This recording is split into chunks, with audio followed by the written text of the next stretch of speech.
Bible एक वर्ष में। नमस्कार, आप सबका बाइबल एक वर्ष में स्वागत है। आप सब ने जो कदम उठाया है प्रभु के वचन सुनने के लिए, यह हमारे जीवन के अंधेरों को दूर करेंगे और हमें प्रभु के प्रकाश में चलाएंगे।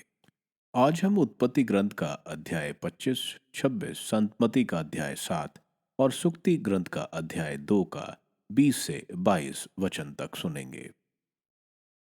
प्रभु का वचन सुनने से पहले आइए हम ईश्वर से प्रार्थना करें। हे प्रभु, हम आपका वचन सुनने वाले हैं। हमारे मन की आंखें खोलें और हमें आध्यात्मिक प्रज्ञा दें ताकि हम आपको जान सकें और आपके वचन के अनुसार अपना जीवन जिए। यह हम मांगते हैं आपसे प्रभु यीशु के नाम, आमीन। उत्पत्ति ग्रंथ अध्याय 25। कटूरा की संतति। इब्राहिम ने कटूरा नामक एक दूसरी पत्नी से विवाह किया। उससे ये पुत्र हुए, जिम्रान, योक्षान, मदान, मिदियान, यिशबाक और शुआ।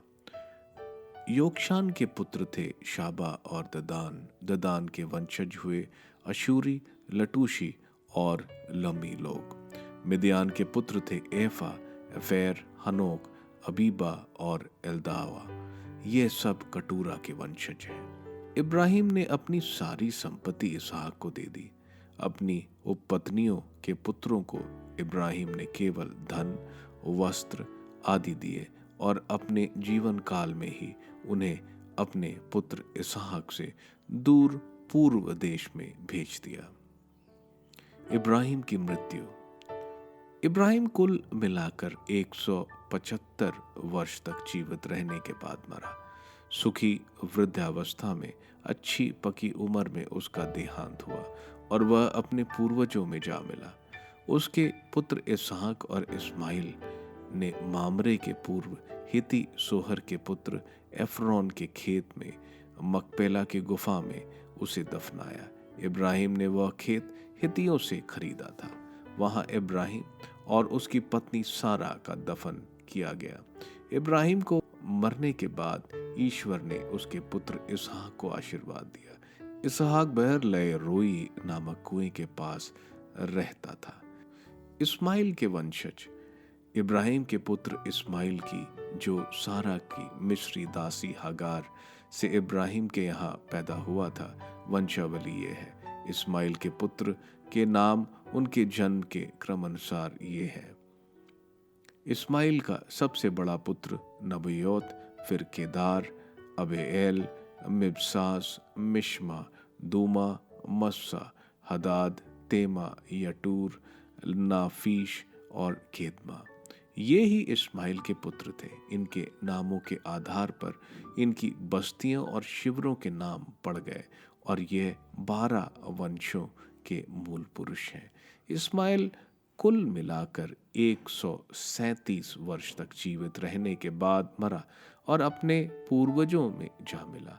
उसके वंशज हवीला से लेकर शूर तक, जो मिस्र के पूर्व और असूर की दिशा में अवस्थित है, बस गए। वे अपने सब भाई बंधुओं के विरोधी थे। इसहाक और याकूब का जन्म। यह इब्राहिम के पुत्र इसहाक की वंशावली है। इब्राहिम इसहाक का पिता था। इसहाक 40 वर्ष का था जब उसने पदम आराम के निवासी आरामी बेतुएल की पुत्री और आरामी लबान की बहन रिबेका के साथ विवाह किया था। रिबेका को कोई संतान नहीं हुई, इसलिए इसहाक ने प्रभु से प्रार्थना की कि उसकी पत्नी को पुत्र उत्पन्न हो। प्रभु ने उसकी प्रार्थना सुन ली। उसकी पत्नी रिबेका गर्भवती हुई। गर्भ में बच्चे एक दूसरे से धक्का देते थे, इसलिए उसने कहा, मेरे साथ ऐसा क्यों हो रहा है? इसलिए वह प्रभु से पूछने गई। प्रभु ने उससे उत्तर दिया, तुम्हारे गर्भ में 2 प्रजातियां हैं। तुम से 2 राष्ट्र उत्पन्न होंगे और वे अलग अलग हो जाएंगे। एक अपने भाई से शक्तिशाली होगा और बड़ा छोटे के अधीन हो जाएगा। जब जन्म का समय आया तो मालूम हुआ कि उसके गर्भ में जुड़वा है। जो पहले दिखाई दिया वह लाल था और उसका सारा शरीर कंबल की तरह रोएदार था, इसलिए उसका नाम एसाव रखा गया। इसके बाद उसका भाई दिखाई दिया। वह अपने हाथ में एसाव की एड़ी पकड़े हुए था, इसलिए उसका नाम याकूब पड़ा। इन बच्चों के जन्म के समय इसहाक की आयु 60 वर्ष की थी। बड़ा होकर इसहाक वन में रहने लगा, एक कुशल शिकारी बना, परंतु याकूब शांत स्वभाव का था और अपने तंबुओं में रहा करता था। इसहाक एसाव को बहुत चाहता था, क्योंकि उसके द्वारा शिकार किए हुए पशुओं का मांस उसे पसंद था, परंतु रिबेका याकूब को प्यार करती थी। इसहाक का अधिकार त्याग। एक दिन जब याकूब दाल बना चुका था, इसहाक जंगल से लौटा। उस समय वो बहुत भूखा था। एसाव ने याकूब से कहा, मुझे उस लाल दाल में से कुछ खिला दो, मैं भूख से मरा जा रहा हूँ। इस कारण वह एदोम अर्थात लाल कहलाने लगा।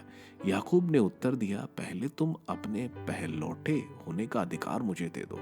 इस पर एसाव ने कहा, मैं मरने मरने को हूँ, तो पहलौठे होने के अधिकार से मुझे क्या लाभ। याकूब बोला, तो पहले इस बात की शपथ खाओ। इस पर अपनी शपथ खाकर अपने पहलौठे होने का अधिकार याकूब को दे दो। इस पर याकूब ने इसहाक को दाल रोटी खिलाई।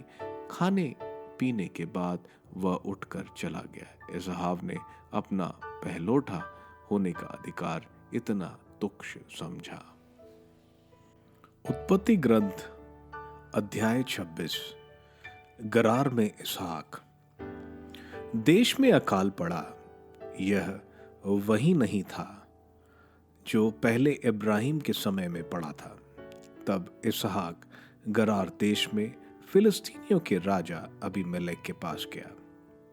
प्रभु ने उसे दर्शन देकर कहा, मिस्र देश मत जाओ, उस देश में रहना जिसे मैं तुम्हें बताऊंगा।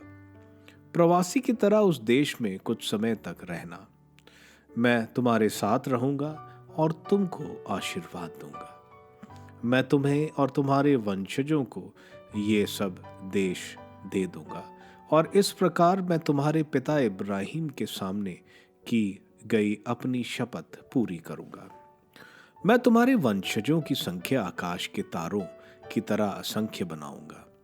मैं ये सब देश तुम्हारे वंशजों को दूंगा, और पृथ्वी की समस्त जातियां तुम्हारे वंशजों द्वारा आशीर्वाद प्राप्त करेंगी, क्योंकि इब्राहिम ने मेरे आदेश, मेरी आज्ञा, मेरी विधि निषेध आदि सब का पूरी तरह पालन किया था। इसलिए इसहाक गरार देश में रह गया।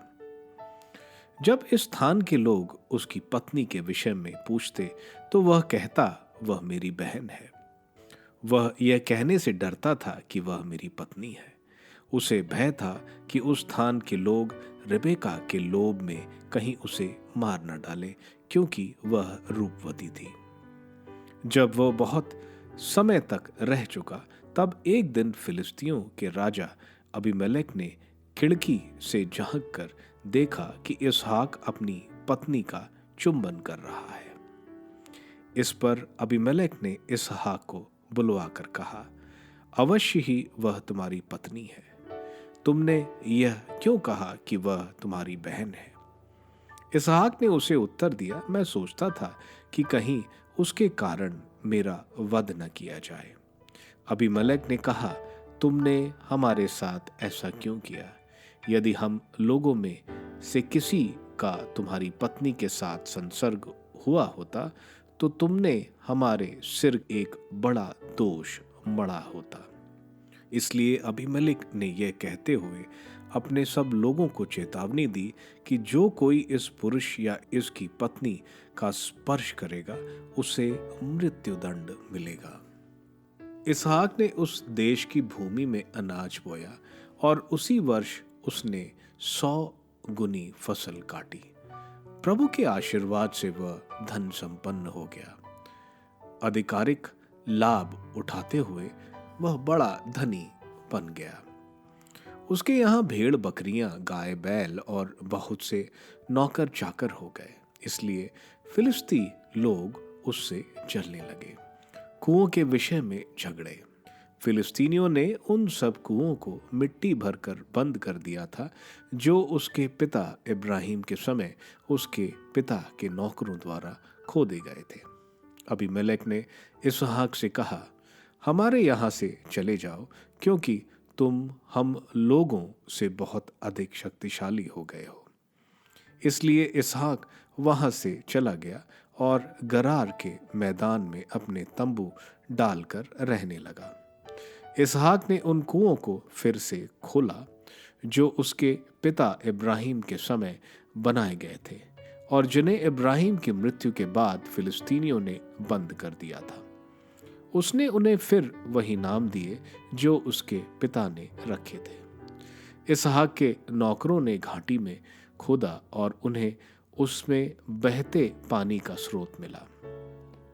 तब गरार के चरवाहे इसहाक के चरवाहों से यह कहते हुए लड़ने लगे, यह पानी हमारा है।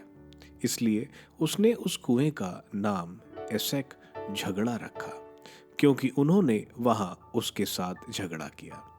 तब उन्होंने एक दूसरा कुआं खोदा और उसके बारे में भी झगड़ा हुआ। इसलिए उसने उसका नाम सिटना विरोध रखा। वहां से आगे चलकर उसने एक और कुआं खुदवाया। उसके लिए कोई झगड़ा नहीं हुआ, इसलिए उसने उसका नाम रहोबोत विस्तार रखा और कहा, प्रभु ने हमारे विस्तार के लिए हमें भूमि प्रदान की है। अब हम देश भर में बढ़ते जाएंगे। वहां से वह बेरशीबा गया। उसी रात प्रभु ने उसे दर्शन देकर कहा, मैं तुम्हारे पिता इब्राहिम का ईश्वर हूं, डरो मत, मैं तुम्हारे साथ हूं। मैं तुमको आशीर्वाद दूंगा और अपने सेवक इब्राहिम के कारण मैं तुम्हारे वंशजों की संख्या बढ़ाऊंगा। उसने वहीं एक वेदी बनाई, प्रभु से प्रार्थना की और वहीं उसने अपना तंबू डाल लिया। इसहाक के नौकरों ने वहां एक कुआं खोदा। अबीमेलेक के साथ संधि। इसके बाद अबीमेलेक अपने मंत्री अहुजत और अपने सेनापति पिकौल के साथ गरार से उसके पास आया। इसहाक ने उनसे पूछा, आप मेरे पास क्यों आए?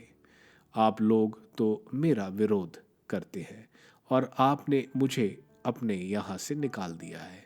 उन्होंने उत्तर दिया, हमने अपनी आंखों से देखा कि प्रभु तुम्हारे साथ है। तभी हमने सोचा कि हमारे तुम्हारे बीच शपथ पूर्वक एक संधि होनी चाहिए।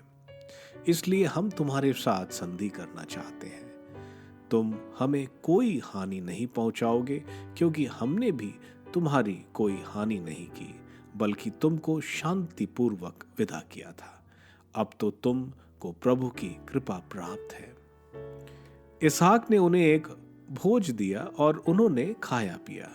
फिर दूसरे दिन बड़े सवेरे उठकर उन्होंने आपस में संधि की शपथ खाई। इसहाक ने उन्हें विदा किया और वे शांतिपूर्वक उसके वहां से चले गए।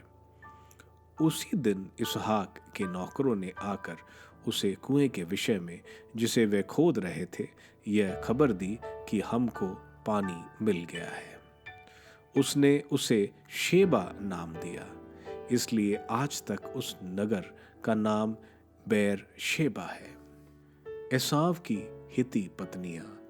जब एसाव 40 वर्ष का था तो उसने हिती बैरी की युदीत नामक पुत्री के साथ और हिती एलोन की पुत्री बरसमत के साथ विवाह किया। इन पत्नियों ने इसहाक और रिबेका दोनों का जीवन बड़ा दुखी बना दिया। संत मती का अध्याय 7। दूसरों पर दोष नहीं लगाना। दोष नहीं लगाओ जिससे तुम पर भी दोष ना लगाया जाए, क्योंकि जिस प्रकार तुम दोष लगाते हो उसी प्रकार तुम पर भी दोष लगाया जाएगा, और जिस नाप से तुम नापते हो उसी से तुम्हारे लिए भी नापा जाएगा। जब तुम्हें अपनी ही आंख की धरन का पता नहीं, तो तुम अपने भाई की आंख का तिनका क्यों देखते हो? जब तुम्हारी ही आंख में धरन है, तो तुम अपने भाई से कैसे कह सकते हो, मैं तुम्हारी आंख का तिनका निकाल दूं? रे ढोंगी, पहले अपनी ही आंख की धरन निकालो, तभी अपनी भाई की आंख का तिनका निकालने के लिए अच्छी तरह देख सकोगे। अपवित्रीकरण। पवित्र वस्तु कुत्तों को मत दो और अपने मोती सूअरों के सामने मत फेंको, कहीं ऐसा ना हो कि वे उन्हें अपने पैरों तले कुचल दें और पलटकर तुम्हें फाड़ दें। प्रार्थना का प्रभाव। मांगो और तुम्हें दिया जाएगा, ढूंढो और तुम्हें मिल जाएगा, खटखटाओ और तुम्हारे लिए खोला जाएगा, क्योंकि जो मांगता है उसे दिया जाता है, जो ढूंढता है उसे मिल जाता है, और जो खटखटाता है उसके लिए खोला जाता है। यदि तुम्हारा पुत्र तुमसे रोटी मांगे, तो तुम में से ऐसा कौन है जो उसे पत्थर देगा? अथवा मछली मांगे तो उसे सांप देगा? बुरे होने पर भी यदि तुम लोग अपने बच्चों की सहज ही अच्छी चीज देते हो, तो तुम्हारा स्वर्गिक पिता मांगने वालों को अच्छी चीजें क्यों नहीं देगा? स्वर्णिम नियम। दूसरों से अपने प्रति जैसा व्यवहार चाहते हो, तुम भी उनके प्रति वैसा ही किया करो। यही संहिता और नबियों की शिक्षा है। 2 मार्ग। सकरे द्वार से प्रवेश करो, चौड़ा है वह फाटक और विस्तृत है वह मार्ग जो विनाश की ओर ले जाता है, उन पर चलने वालों की संख्या बड़ी है। किंतु सकरा है वह द्वार और संकीर्ण है वह मार्ग जो जीवन की ओर ले जाता है, जो उसे पाते हैं उनकी संख्या थोड़ी है। झूठे नबी। झूठे नबियों से सावधान रहो। वे भेड़ों के वेश में तुम्हारे पास आते हैं, किंतु वे भीतर से खूंखार भेड़िए हैं। उनके फलों में तुम उन्हें पहचान जाओगे। क्या लोग कटेली झाड़ियों से अंगूर या उष्ण कटारों से अंजीर तोड़ते हैं? इस तरह हर अच्छा पेड़ अच्छे फल देता है और बुरा पेड़ बुरे फल देता है। अच्छा पेड़ बुरे फल नहीं दे सकता और ना बुरा पेड़ अच्छे फल। जो पेड़ अच्छा फल नहीं देता उसे काटा और आग में झोंक दिया जाता है। इसलिए उनके फलों में तुम उन्हें पहचान जाओगे। कथनी और करनी।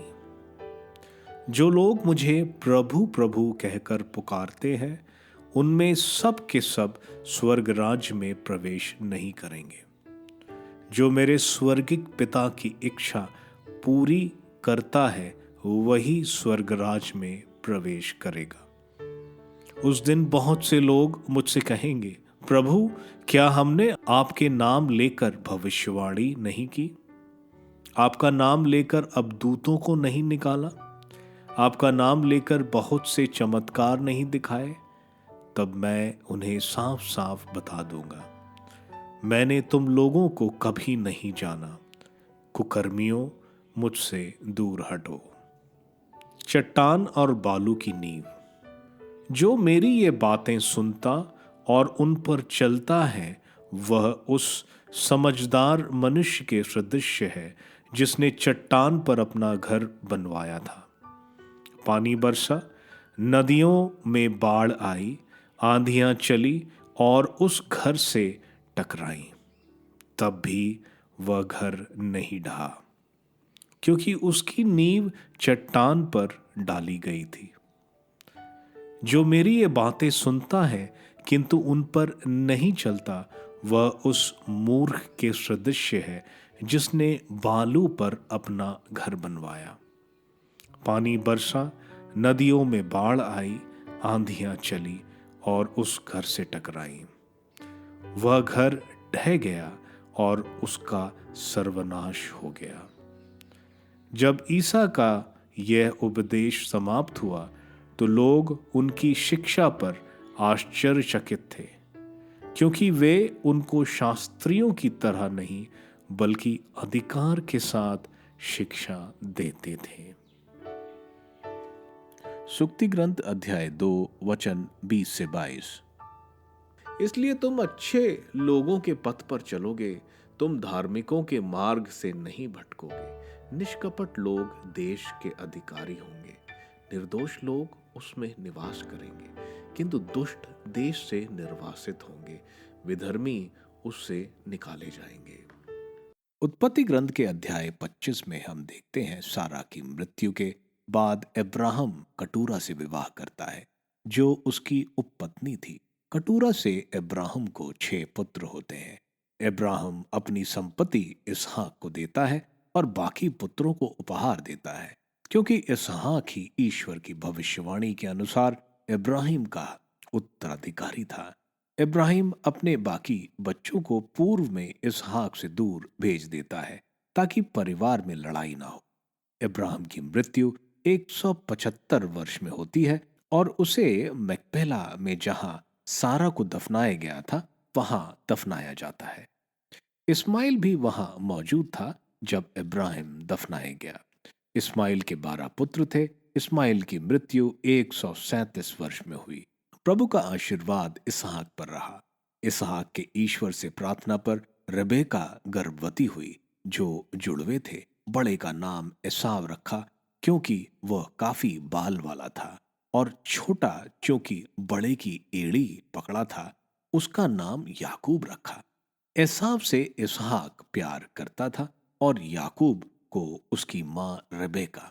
पहलौठे का अधिकार इस्राएली समुदाय में बहुत बड़ा होता है, उसको बाकियों से दुगना मिलता है।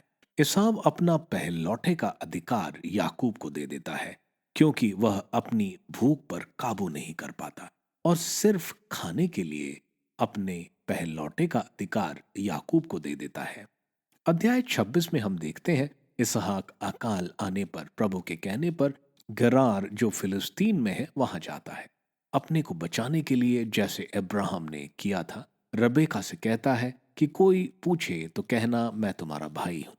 अबीमेलेक जो वहां का राजा था वह इसहाक से रबेका को प्यार करते देख लेता है और वह अपने लोगों को चेतावनी देता है कि रबेका को कोई नहीं छुएगा, नहीं तो उसको मृत्युदंड दिया जाएगा। इसहाक गरार में बहुत समृद्धि हासिल करता है। फिलिस्तीनी इस कारण इसहाक से ईर्ष्या करते हैं। इसहाक बेरशीबा जाता है। वहां अबीमेलेक समझता है कि ईश्वर इसहाक के साथ है, तो इसहाक से मैत्रीपूर्ण संधि करता है। आगे हम देखते हैं एसाव अपने कुल की नहीं हिती स्त्री से विवाह करता है। इस कारण परिवार में लड़ाइयां शुरू हो जाती हैं। संत मती के अध्याय 7 में हम देखते हैं प्रभु बोल रहे हैं कि दूसरों पर दोष न लगाओ, अपने आप को बहुत पवित्र और सही ना समझो और दूसरों को दोषी की नजर से ना देखो, क्योंकि हम भी पूर्ण नहीं हैं, हमारे अंदर भी गलतियां हैं। प्रभु का वचन संत योहन के अध्याय 4 वचन 17 में बोलते हैं कि ईश्वर ने अपने पुत्र को संसार में भेजा, संसार पर दोष लगाने के लिए नहीं बल्कि उसको बचाने के लिए। अगर ईश्वर दोष नहीं लगा रहे हैं तो हम कौन हैं दोष लगाने वाले। दूसरी बात प्रभु बता रहे हैं कि दूसरों की गलतियां निकालने से पहले अपनी गलती को देखो और उसे दूर करो। प्रभु आगे पवित्र वस्तु के बारे में बोल रहे हैं। कुत्तों को बहुत बुरी नजर से देखा जाता था और सुअर को और भी बुरी नजर से देखा जाता था। प्रभु यह कह रहे हैं सुसमाचार इतना पवित्र है, उसको तुम उन लोगों के पास या उनको ना बताओ जिनको उसमें कोई दिलचस्पी नहीं है या पश्चाताप नहीं है। यहां अपना समय बेकार करना व्यर्थ है। आगे प्रभु कह रहे हैं प्रार्थना करो और मांगो, तुम्हें दिया जाएगा। हमारी हर विनतियां ईश्वर पूर्ण करेंगे अगर वह ईश्वर के इच्छा के अनुसार है। जो कुछ ईश्वर के इच्छा के अनुसार नहीं, वह हमारे लिए अच्छा नहीं, वो हमें खतरे में डालेंगे। जो भी प्रार्थना विनती प्रभु की इच्छा के अनुसार है, प्रभु हमें अवश्य देंगे। प्रभु एक उत्तम नियम देते हैं कि जैसा हम दूसरों से व्यवहार चाहते हैं, वैसा ही हम दूसरों के साथ करें। यह हम लेवी ग्रंथ के अध्याय 19 वचन 18 में देखते हैं कि अपने पड़ोसी को अपने समान प्रेम करो। प्रभु आगे बोल रहे हैं कि सकरे द्वार से जाओ और बड़े रास्ते से नहीं। यह दोनों रास्ते एक ही शहर से विपरीत दिशा में जा रहे हैं। चौड़ा रास्ता पाप का रास्ता है, जहां पर से ज्यादा लोग जाते हैं, जो उनको नाश की ओर ले जाता है। सकरा रास्ता कठिनाई का रास्ता है। यह रास्ता प्रभु के नियम जो पालन करते हैं वह ही जाते हैं। जो विनम्र हैं वे इस रास्ते से आगे बढ़ सकते हैं और जो हमको स्वर्ग राज की तरफ ले जाता है। आगे प्रभु झूठे नबियों से सावधान रहने को बता रहे हैं। उनकी पहचान उनके फल से करो। अगर वे सच्चे नबी हैं तो उनमें हमें पवित्र आत्मा के फल नजर आएंगे, जो कि प्रेम, आनंद, शांति, सहनशीलता, मिलनसारी, दयालुता, ईमानदारी, सौम्यता और संयम देखने को मिलेगा। प्रभु उन लोगों के बारे में बोल रहे हैं जो क्रिस्तीय तो हैं, लेकिन जो भी ईश्वर के इच्छा के अनुसार नहीं चलेगा, भले ही वो प्रभु के नाम पर चमत्कार करता हो, वह स्वर्ग राज्य में प्रवेश नहीं करेगा। प्रभु की इच्छा को करना बहुत जरूरी है। इन शिक्षाओं को प्रभु एक दृष्टांत से समाप्त कर रहे हैं कि जो उनके वचन सुनता और उसके अनुसार अपना जीवन बिताता है, वह अपना घर चट्टान पर बनाता है। बाढ़, आंधी, तूफान उसका कुछ नहीं बिगाड़ सकती। जबकि जो प्रभु के वचन के अनुसार नहीं चलता, उसका भयंकर नाश होगा। सुक्ति ग्रंथ के अध्याय 2 वचन 20 से 22, जो कि अध्याय के अंत के वचन है, इस बताया जा रहा है कि जो प्रज्ञा के बताए मार्ग पर चलेगा, उसे ईश्वर का आशीर्वाद मिलेगा। वह राज्य में रहेंगे, और जो पापी हैं और प्रज्ञा की बात नहीं मानते, उन्हें राज्य से निष्कासित किया जाएगा। आप सबको धन्यवाद ईश्वर के वचन सुनने के लिए। मैं आपसे विनती करता हूं कि आप बाइबल एक वर्ष में को दूसरों के साथ शेयर करें, क्योंकि प्रभु का वचन स्वयं प्रभु यीशु है। प्रभु को दूसरों को देने वालों को प्रभु की आशीष जरूर मिलेगी। मैं आप सबका बड़ी बेसब्री से कल इंतजार करूंगा। धन्यवाद।